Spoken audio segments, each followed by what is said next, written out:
брал на себя ответственность и нес эту ответственность на всех постах, которые он занимал. Просто мы все с вами благодарим этого человека, который так не вовремя ушел из жизни, оставил нас всех без себя, но тем не менее завещал нам некие вещи, которые мы просто в память о нем и с уважением к нему обязаны довести до конца. Тамерлан Кимович внушил надежду в наши сердца на коренном улучшении качества жизни наших граждан.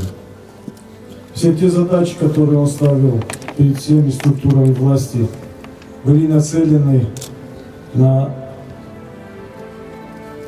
коренное преобразование социально-экономической жизни республики, на коренное улучшение жизни наших граждан.